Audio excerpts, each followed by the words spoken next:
With more and more content available, it's harder to know what's worth watching and what might be a waste of your time.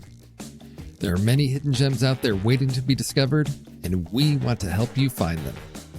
This is Trailer Rewind, a podcast where we discuss and review recently forgotten or overlooked films that are now available to stream at home.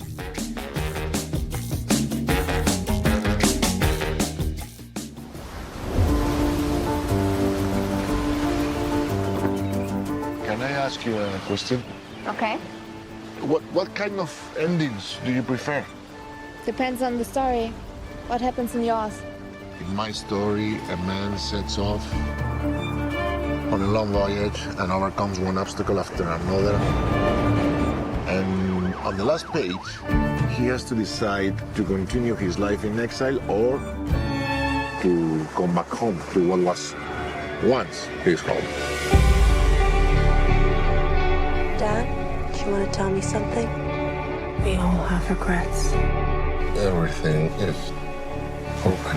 Why does everyone continue to refer to Dad as if he's not here? What is he? Today is June 22nd, 2021, and The Road's Not Taken is available on Hulu, Hoopla, and Canopy. Putting all those names together, they get clever and more interesting all the time. Yes, exactly. Well, Hulu is the paid service. Hoopla and Canopy is that service for those of you that maybe you're watching your budget and you've got a great public library system. Check out Hoopla and Canopy. There's always great films available there, and all it takes is a public library card if your public library system is part of the Hoopla and or Canopy services. This week, we've got The Road's Not Taken, and JJ, it was released into an astounding 3 U.S. theaters on March 13th, 2020. Gotcha. Right at the height of pandemic starting to go big in the United States. Oh, yes. Yeah. I wonder if it beat The Hunt or if it was after The Hunt. It's really funny to hear actors who were in films around that time talk about those movies and how lost they are. Betty Gilpin talking about The Hunt. This one would be really interesting to hear from this cast. And well, here's the thing, is it played for one weekend. So I don't know if COVID really impacted its release schedule or not. It played for one weekend and made $3,310 in the United States. Well, March 13th, if it definitely affected it. I mean, yes, just 3 theaters. I mean, of course, it's going to be a low number, but that is prime COVID time, March 13th for sure. However, later that year, in September 2020, it was released in the United Kingdom in 232 theaters, and it hung around for a little over a month, making $101,000. What? That's like a COVID special. Yeah. How do you do that?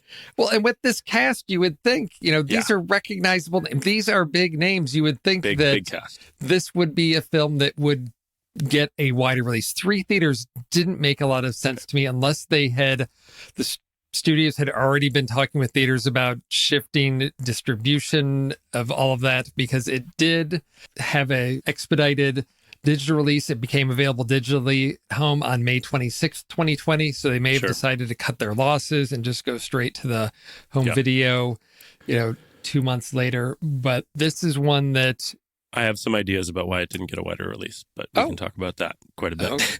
Okay. All right. I'll drop some hints before the spoiler section for sure. All right. So this is a film that has an unconventional structure.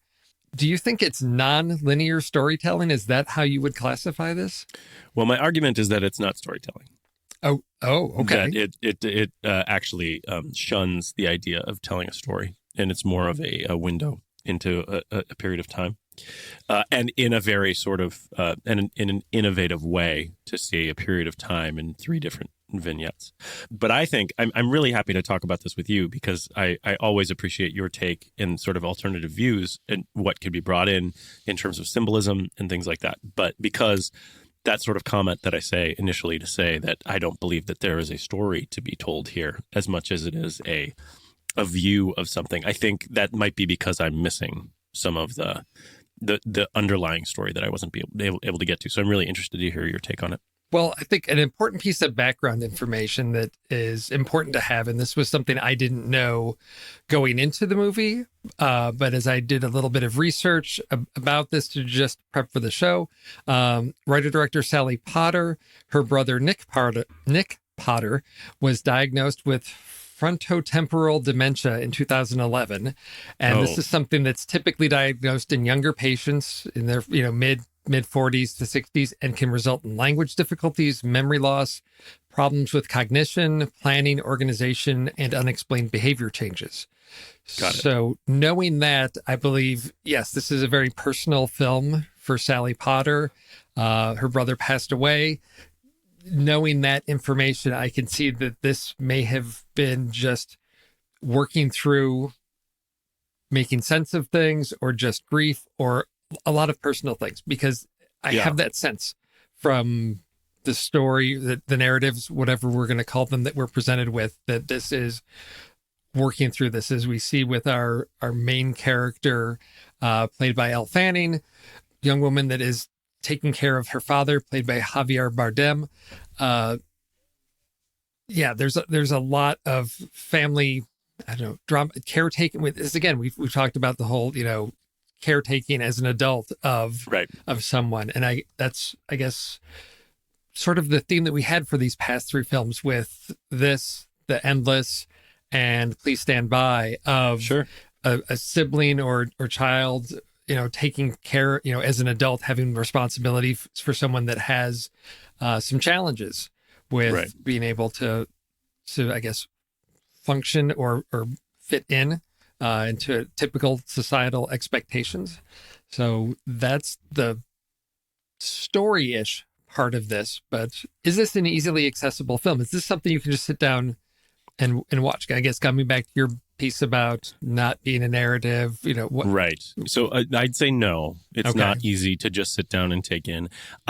Interestingly enough, when usually for Trailer Rewind films, I don't read synopses or watch trailers or anything before. I did read the synopsis for this film before I got in, and got this idea of this sort of sliding doors aspect, or this sort of three lives, three choices and stuff like that. And I got that a little bit from the story, but that's not really the way the film is delivered.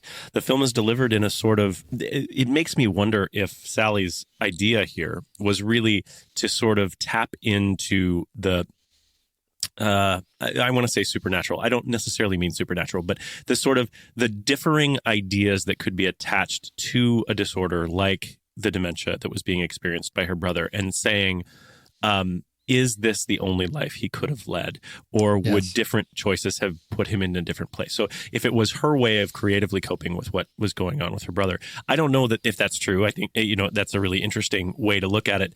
But that being said, looking at this story or this, what they put on film here, it's really a tragedy told in three parts, or in three ways, about a single person's life, and how it could be tragic regardless of choices. And that when you talk about accessibility, it is a deeply I don't even want to say dramatic. It didn't feel dramatic to me. It just felt it's a deeply heavy film, and you have to sit with it, and you have to feel all the feelings that you're going through, and you have to appreciate that negativity and the art that can be brought out from that negativity, because the narrative isn't clear necessarily. It could be these things that we're talking about her experience and her creative idea about what could be experienced for these people. But it's not really told that way. It's told for you to sit in this heavy experience with all these different choices that Leo could make.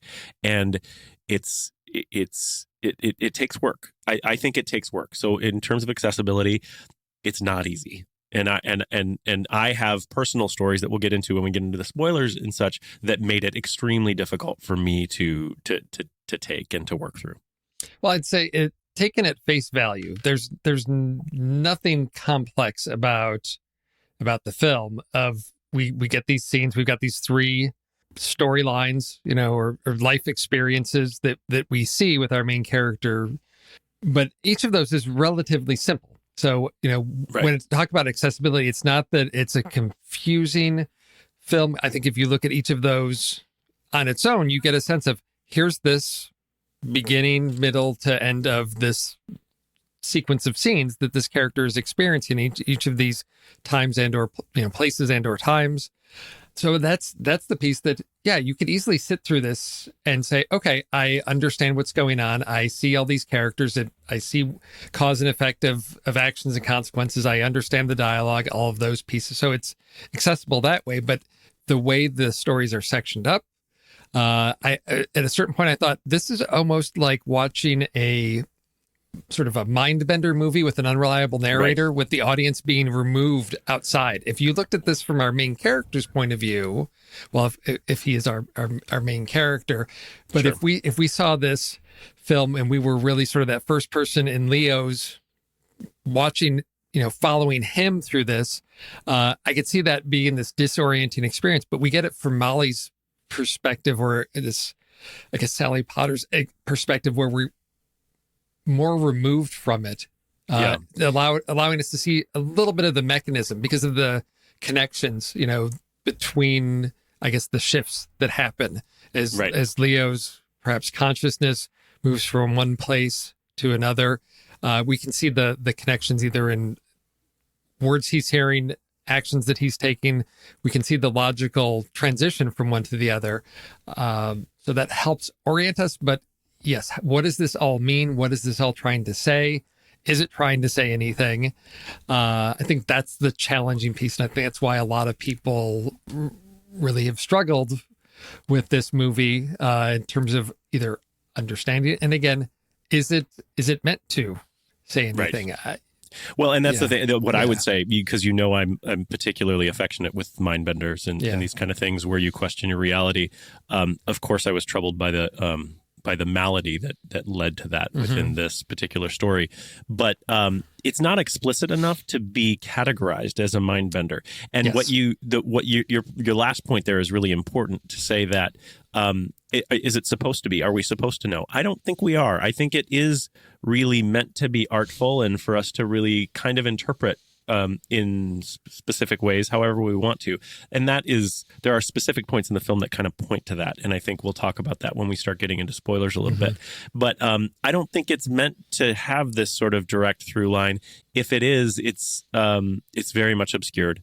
And I wouldn't be comfortable calling it a mind bender. I, of course, was hoping for that when I read the synopsis. But I wouldn't call it that because I was left more with the plain is a rough word, but I would say the plain experience of sitting in this tragedy 3 different ways throughout the experience of the film. So, okay.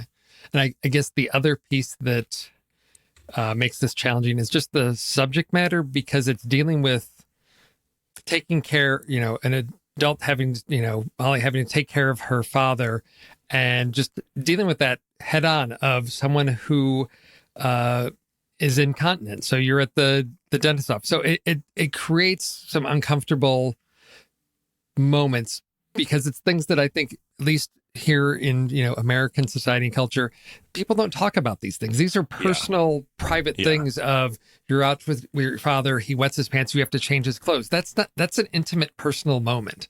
And there are several of those throughout this that I just felt, this makes me feel uncomfortable, because I'm in this moment that I feel like I shouldn't be intruding on, because it is this very personal space. Yeah. And we'll talk about that a lot, because I did that for 5 years as a primary caregiver for my mother. And the problem with it is that the point that Sally's trying to make here, and the relationship between Molly and Leo and how they're working through this day, that's really just a struggle. That struggle is definitely real. And I would put out there for caregiver, caretaker, trigger warnings. Like, it was really hard for me to watch that in this film. But in addition, the space in time that the two characters exist in, that Leo exists in terms of his condition, and that Molly exists in terms of her decision-making about his caregiving, is not consistent for what is being experienced in the film. And that's really tough for me to watch when I'm trying to get there emotionally with everything that Molly's going through, even though I desperately don't want to because I lived it. But that was one of the things that was really hard for me. And so we'll talk about that more when we talk about specific issues with the film. But that's something that's hard. So as a caregiver, if you are in that environment, or you are sensitive to that environment, be aware that it will be troublesome when you're watching this film. Okay. I wanted to make sure we got that out in the front end so people can know before we jump in whether they want to delve into this film before getting further into the podcast. So based on this this reaction that you've had to this, how do you rate this movie? This is the challenge, right? How do you rate something that puts you in this awkward space, this uncomfortable position? So I rated it fairly low because of the fact that I couldn't find the narrative and that I didn't get what I wanted from it. I gave it a 1.5 stars, and actually, that's pretty generous considering where it ended up on my flick chart. I gave it 1.5 because the cast is spectacular and their performances are all fine. I mean, they're all good acting performances, but it just didn't have any legs for me. It didn't go anywhere, and a lot of the art that was done in the filmmaking of the film I found that there was value there. So I did want to give it, I wanted to give it stars for that. So that's why I ended up giving it 1.5 stars. But for my place and for a film that I want to see and for what I'm looking for in film, it's extremely low on my flick chart. It comes in at 253 out of 258. So that's right down to the bottom. It's between Jason Bourne and Green. It's above Green Book. So let's give it that, right? It's right above Green Book. So it's above a Best Picture winner. But Green Book's a whole different story. But no, it's really not a film for me, and I wasn't able to get there with the art, but I want to give it the respect that it deserves in terms of what it was trying to do and the cast that it did it with. So that's where I'm at. I had a different reaction. We'll get into the reasons that I rated it, because I did have to sit with it. I did have to think about it. I did have to orient myself and try to, through this experience, what meaning do I take away from it? I don't know that, again, it's not anything that's very clear. Oh, here's this theme that's really clear, good versus evil, or, triumph of the spirit in the face of adversity and those things. There's nothing clear, even conflict wise, there's not a lot of like heightened conflict on this to say, oh, this is what she's trying to say. This is the position she's taking. So for me, I had to sit with it, make some meaning out of it. As a result, and I'll explain later, but I ended up with 3 stars on this, which is right about where I start with things. It didn't do anything that was lasting or enduring for me that I'm going to come back to this film a lot. Anything below 3 is where I start to get into that extreme frustration. It's a failure to execute on its concept. I was able to find something to attach to this. And so that's why it ends up at 3 stars. It ends up on my flick chart right about middle-ish, 341 out of 745. Putting it in an interesting spot, just 2 spaces above it is Demolition. So another movie with, heavy, it's my top 20 and grief. And also again, but I didn't have the same reaction to Demolition that you did. So that's just sort of in that middle-ish ground, but it's something that you could sort of see where I'm coming at it from. You've got Demolition way up here and this down here. I'm more sort of hitting them both in the middle because I'm appreciating them, but I don't have that same personal connection that I think that it's, part of your experience with these. Over on Letterboxd, it has an average review of 2.5 based on only 1,963 reviews. That's small. That might be the smallest that we've done that I remember. Yes, it is very, very small. Over at IMDb, it has a rating of 5.2 based on 1,699 votes. So well below low. 2,000. Not a lot of people have seen this, perhaps because it wasn't in theaters. And I think even from the trailer, it's giving you a sense of this may not just be for everybody. And if you think this is your kind of film and you don't want anything spoiled, this is your chance to pause the podcast and go check out The Road's Not Taken on Hulu, Hoopla, or Canopy. Tell me what you found. Tell me what you hung your hat on this film. Because I really want to. I really want to give it the grace that you bring to movies like this, because I definitely did not find it. Okay, so we've got 3, for lack of a better term, timelines, and again, they're not realized. For me, this is all exploration of memory, I think, and we've got our main storyline, our current timeline, which is just like a day out. It's like Molly shows up, she's got to take her dad to the dentist and the optometrist. Nothing exciting in those events in it of itself. However, what we're going to see is, due to her father's condition, these ordinary tasks become huge obstacles. They're major undertakings. It's, at the beginning we see her on the phone to work. Oh yeah, I've just got to take my dad to these appointments and I'll be in. And then later on, I'm not going to make it into the office today. I'm not going to be able and to she's a make it in. reporter, by the way. You want to Yes. get me another trigger? Like she's a reporter taking care of her sick parent. Yeah. Anyway. Yeah. All these things that were my life. Yes, exactly. Very, very, very personal experience here for you. Right. So that's the main storyline, and it takes, of course, basically we get 24 hours.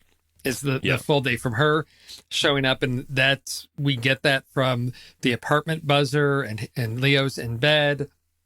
So we learn early on that he's somebody that they can't take care of himself. There's a housekeeper or assistant, or I'm not exactly sure what her role is, but Xenia, she's there to, she's in-home caregiver. In-home caregiver, I guess. Is that okay? Yep.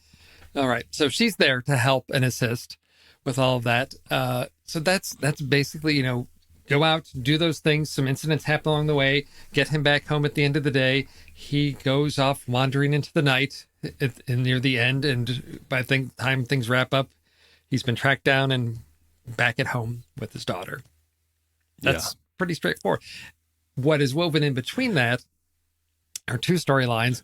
One, somewhere in Mexico with Dolores, played by Salma Hayek. And there's, that's our first sort of shift, is to Dolores with Leo in bed, and she's trying to get him to come to some event that he does not want to go to. He says it's just this, it's become this carnival. It's this, what does he call it? Like a public display of grief that's turned into a carnival or something like that. So he does not want to go there. We don't know what it is. We will find out, but it's basically husband and wife or couple and disagreeing about what's going to go on during this day. She wants to go. He doesn't. They get in the car. There's disagreement.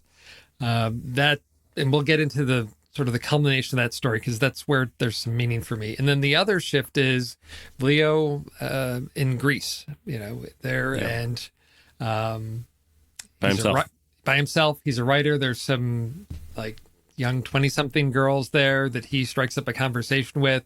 He explains that he's a writer and he's trying to finish his book, and he explains what the ending is, that there's this character has to make this life choice to either remain in exile or go back to his family, and will they accept him? And one of the girls asks, well, how long has he been gone? And he says 20 years, and they're like, no, they've moved on. Right. And so the question is this his story personally, or is this the book he's writing? And so we get just shifts between these three stories or narratives. And at first I thought, oh, these are things that have previously happened to Leo, because we don't get any dates or times or anything like that.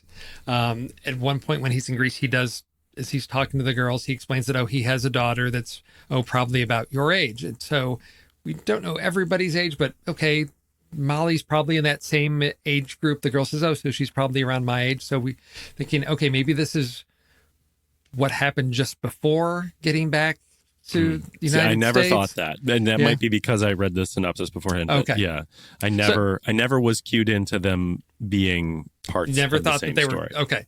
So, but quickly you realize, okay, they're not, because we get a scene later on with Leo's ex-wife, Rita, played by Laura Linney, and she explains, Dolores was his love when he was younger. So clearly the story that we're getting is Leo's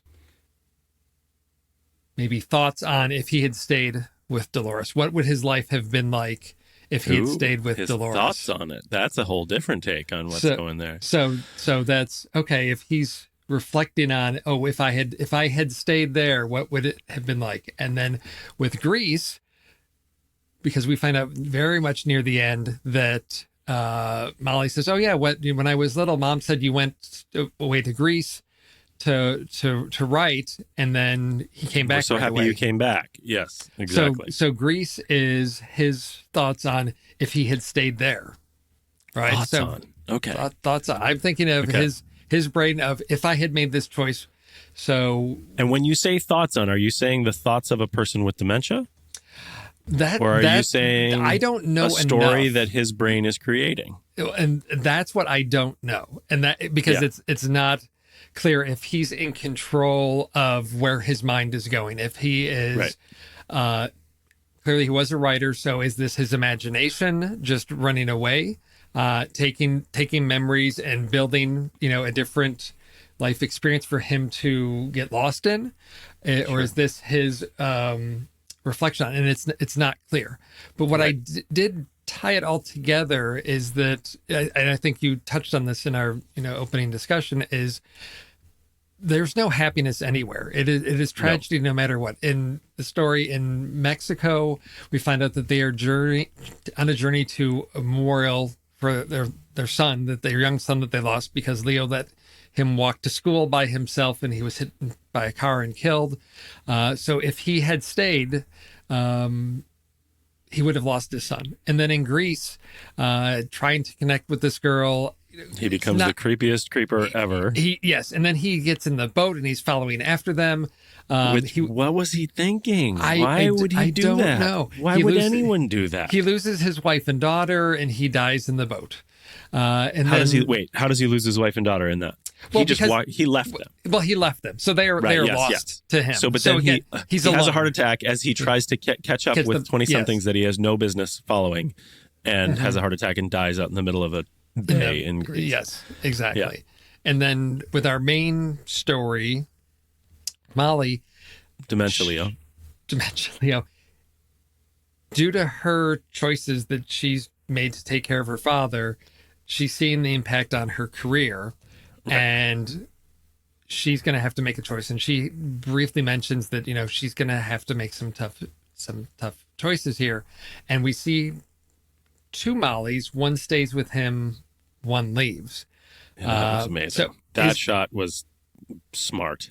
Is he really alone? Smart. Is he alone again? Are we seeing that Molly is actually leaving and his dementia, imagination, whatever kind, is creating another reality for him to get lost in where Molly is there taking care of him? And is that his way to redeem the loneliness that he's seeing in the other two? If I had done this, no, that's no good. I lose my son and I'm alone. Was not the right. I shouldn't regret my life choices and have stayed in Greece because I would have died from a heart attack. I'm better here because Molly's here staying to take care of me. And is that the reality he set for himself? And so for me, I think that's amazing. I think if you see Leo as the main character, I think if you see Dementia Leo as the main character, which is really tough haul for you if you approach this movie and go, my main character, my point of view is an unreliable narrator with frontotemporal dementia. Okay. And this is how he chooses to console himself with his adult mind. That is really tough. But earlier on, when you first brought up, you said that Molly was the main character. And that might have just been a slip. But if you think about that, if you reposition the story then, and you say, this is Molly then taking on the creative leap that we have in this film to see the three different timelines that are done by these different dimensions or these different ways of looking at life. That choice where we see the two Mollys is her sort of picking up the baton and saying, my choice to stay with him would have led to that, and now here is my next choice. This is maybe my first time in my life where I'm going to make this major choice and going to watch these paths diverge. Mm-hmm. I don't know. I like your interpretation of the Dementia Leo, but that's wow. When I think about all of what's in this movie, if we're really meant to understand Dementia Leo's work, it's just that's so much. Well, that gets to a scene that I think is really important that I want to play a clip for.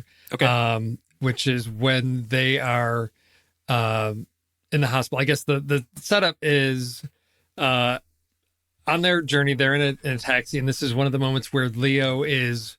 We're at a transition point from one reality to another, let's call it, and he's with Dolores. They're fighting. He goes to get out of the truck, and that reality, which means here in the city with Molly in the cab, he opens the cab door, he hits his head on the way out, falls to the ground, he's bleeding. They call 911, he ends up in the hospital, and Rita, Molly's mother, is there in the hospital. Even ask where you were going when all this happened. I went to the dentist, and now we're going to the optometrist if we ever get there. Can you manage? Look, do you want me to come too? I suppose I could rearrange some things and... Nestor. Nestor is there? No. Nestor? Oh, Nestor is no longer with us. He's in heaven. No. Doggy heaven. No. He was a very good dog. Nestor. Nestor. Is he getting agitated? We can give him something to calm him down. Why does everyone continue to refer to Dad as he? As if he's not here? Well, is he? Nestor. It's great to put this on film and to make a story about this to understand the plight of a caregiver that is in direct relation to the person needing care. Mm-hmm. The difficulty that I have with it is it's very clear throughout the film that Molly should have some insight into him not being there. There is no twinkle of presence from Leo throughout the film. There is no, even when sometimes the dialogue suggests that, oh, you're here, he's not, it's not really presence. And because of that, if Molly was as integral in his life as is suggested by the events of the film, specifically her taking him to do all these errands while the in-home caregiver waits, which this is a direct experience that I had in my life, she would be very aware of that sort of situation. And those doctors saying that, talking about him that way and in that, it would be very common based on the fact that they can't get a reaction from him. I had the exact opposite experience because my mom didn't present as addled. She presented as all there. And so I constantly had to convince the doctors to not trust what she was saying. Oh, wow. So it was the opposite in that, like, to talk about her care. I mean, and she was non-ambulatory, so she had different challenges as well. But I mean, that's the thing. If you are living with it to the degree which they are suggesting that Molly is living with it, her confusion about his place and her leaving him alone at Costco to walk away and be on the phone. This is not stuff you would do because you would know if you have to be there to get him in the dentist chair and to get him to open his mouth and to get him to calm down, you wouldn't do that kind of stuff. So that was really hard for me because that was inconsistent. And maybe maybe that speaks directly to Sally Potter's experience. So I don't want to take anything from that. And that moment that Molly is exhibiting here when she is confused at why everyone is switching and referring to him as to Dad as him. And that moment is very key. But that suggests that this day, this 24 hours that we're seeing is the specific shift where it happens. And we just don't get that from any other character. Rita knows. Everybody else knows. So why is Molly not along for the ride? She's the primary caregiver. She would know more than anyone. And that was something that was really hard for me to deal with.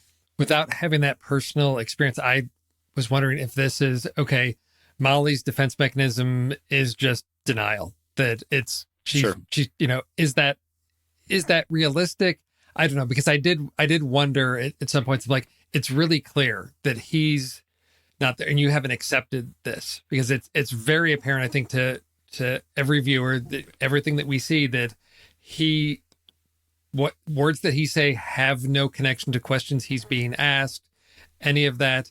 There is one moment that I wondered about at the Costco where they're in the parking structure and Molly's on the phone finding out what's going on with her job, and Leo is wedged between two lines of shopping carts. And I thought, at first I thought, oh, he wandered off. And then I thought, oh no, Molly put him there, him there so he cannot go wandering off. Right. She just, and you're down there. He's not going anywhere. And I can deal with my life. I can do that. And I thought, okay, if she's at that point where she's realizing I have to basically restrain him from wandering off, there's got to start to be some acceptance of he can't.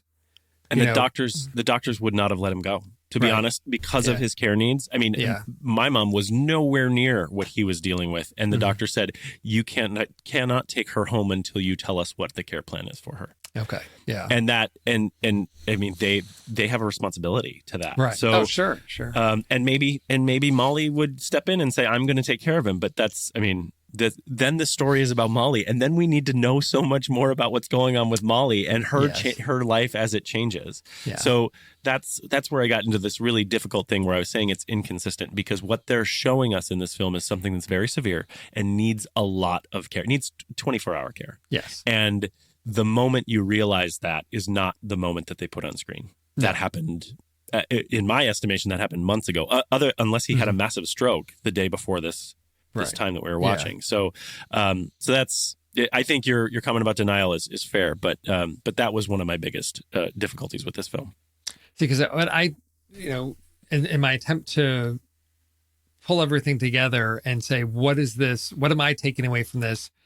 Again, if I take it as Leo as main character, Dementia Leo as main character, and being conscious about these reflections, I look at this as a film about sacrifices that he's making, and that then ties into Molly's decision at the end, which is, by the Dolores storyline of that relationship and losing a son, and the impact that has on that relationship.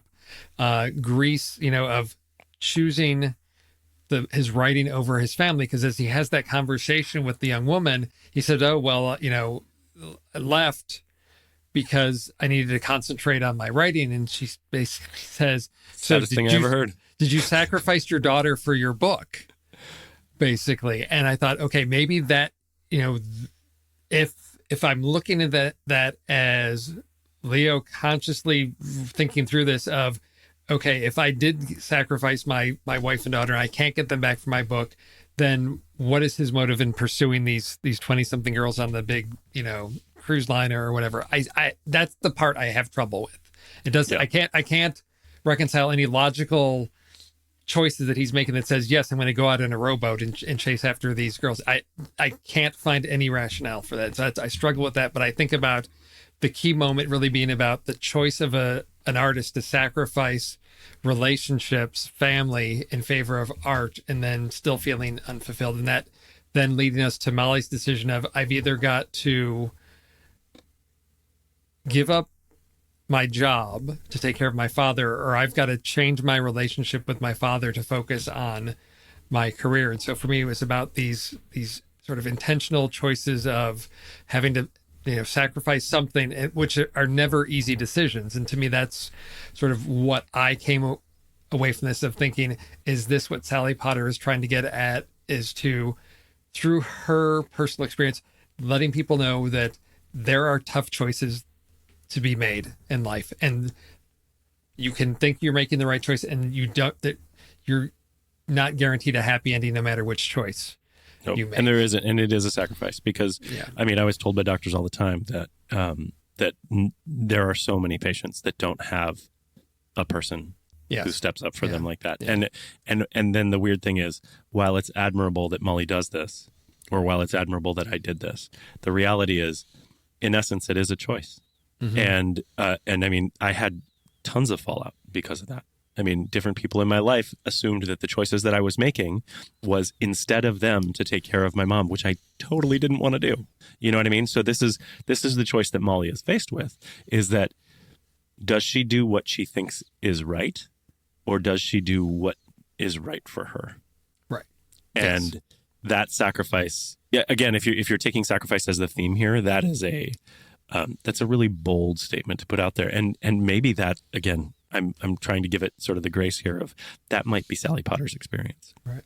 What's interesting is that allegedly there was I guess you would call it a fourth segment, a storyline with Leo and being in a relationship with a character played by Chris Rock.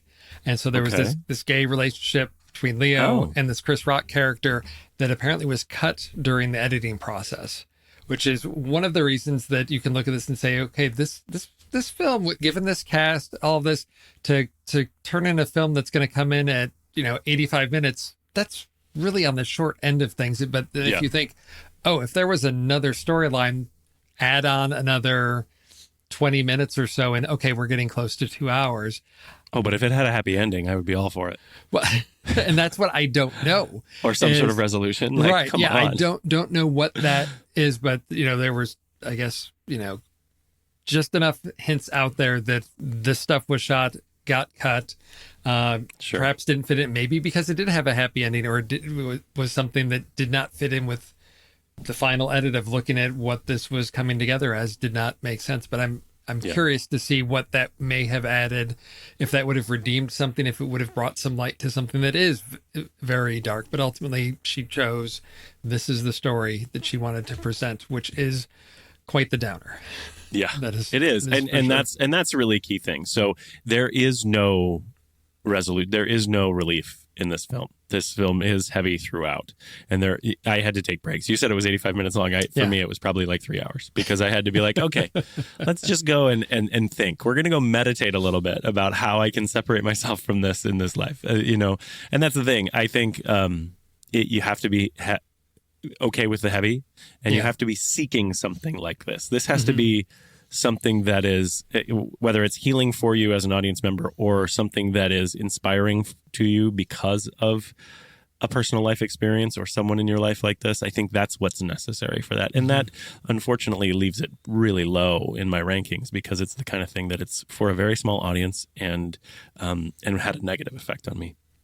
So if we set aside story, because this is interesting. In a recent Film Board episode, I talked with Ocean and Andy about the Kevin Hart film Fatherhood, and there were all kinds of story issues we had, but the performances were really solid. And this is a film where I look at this. Salma Hayek doesn't have a whole lot of screen time in there, but if we look at Javier Bardem and Elle Fanning, I think I was all aboard for this cast, and I think with what they're given.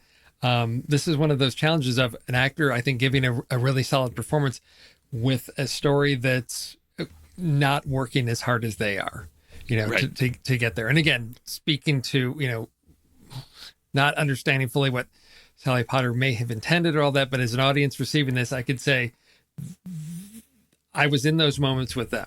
And I think if I'm watching something, I feel like I'm intruding on a private situation between a father and daughter. It's doing it right. I feel that I'm there. The way things were shot, I think, looked really good. All these things, I felt like this should be a much better movie, and that's maybe why I'm at the 3-star, because I can't fault the film for really good performances. I loved all the stuff in Mexico. We sort of earth tones, red, yellow hues to that. Greece is, bluish. And then we've got, of course, our regular, just sort of like gritty, greenish, city thing. So if maybe it's the sequel to Traffic. Each place had its own feel. I mean, the colors are the same colors. That's why I'm saying that. Yeah, it is. It is. It's, I mean, it's standard, but each place had its own feel to it. And so I look at technically all these pieces. I think this is all working together really well. I don't know how happy Sally Potter is with the outcome, if it's what she intended or not. But again, I think that's why I'm going to skew to the higher rating, because I think it's doing everything. And I'm going to say, I'll stretch my metaphors as far as I need to say, okay, this is how I make sense of it. It's not abstract. Yeah. There may be abstract ideas that are in it that I'm not able to reach, but it is impressionistic. And because of that, I just found myself saying, just tell me the story. Where is the story? Yeah. You talked about the performances. It was tough for me to stick with Elle Fanning a lot. I think she did a great job, again, with what she was given. But that inconsistency of character and understanding was really difficult for me to get. And when she was trying to prompt her father to do certain things, when it was clear that that's not going to happen, that was tough for me. I mean, I want to give her grace in that performance, but it was really tough for me to believe what she was going through. So, but I agree. All of the performances were relatively solid, and I think that what I'm looking for from a film is just something a little bit different than this. not that many people are watching it. Those that are watching it, not getting great reviews. I think it's a film that may find a very small audience of people that may really connect with this. Again, it is a very challenging watch. I think, again, for people that are dealing with similar situations, it can be very triggering, unsettling, uncomfortable. It's not an easy watch for those reasons. It's an exhausting film, but it's not like, it's not a tearjerker. It's not those things, but there is something just draining about it. And I don't know if it's the empathizing, or, for you, it may have just been more out of frustration of this is not connecting with my experience of what this looks like. This is a very skewed version and perspective on this type of situation. So clearly not the film for everybody, but that wraps up sort of our trio of films here. I'd say, okay, 2 out of 3. We're good out of that. I think, I'm with you on 2 out of 3 on that. Okay. For sure. I will again, I will definitely would definitely watch Please Stand By and The Endless again. This one, I hate to say it, but I'll probably forget about it in a while. Yeah. But again, not the most horrible experience. The Endless is the one I would point to as the best because it has the most specific aim. It's the easiest to recommend based on what you're watching there. So that I think The Endless was my favorite of the 3. Well, our next trio films, we're getting into, I think it's about relationships and parents and kids, because our first one is next film coming up is Landline, which is available to stream on Amazon Prime and Hoopla. It's from 2017. I think there's 2 films called Landline that came out that year. So this is the one that is set in 1995 about a teenager living with her sister and parents in Manhattan and discovers that her father is having an affair. That's our next trip to where sounds like drama and intrigue. Yes. We will see how well it plays out.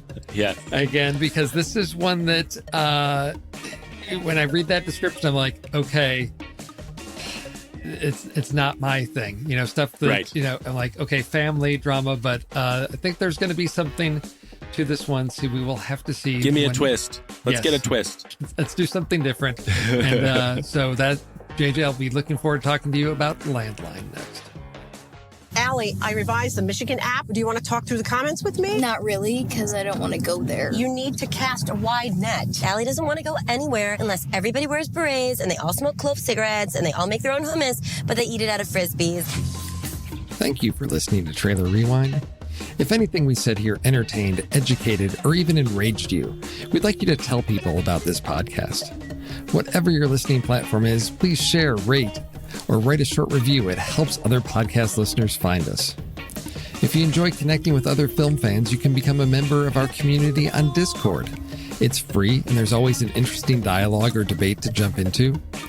You can also financially support us. Perks include early access to episodes, exclusive Discord channels, the opportunity to chat with us live before we record an episode, and the warm feeling you get knowing you are contributing support to the behind-the-scenes resources that help everyone here at the Next Real family of podcasts. So please join us on Discord or become a supporter. Either way, we would love to have you be part of our community. Hondo.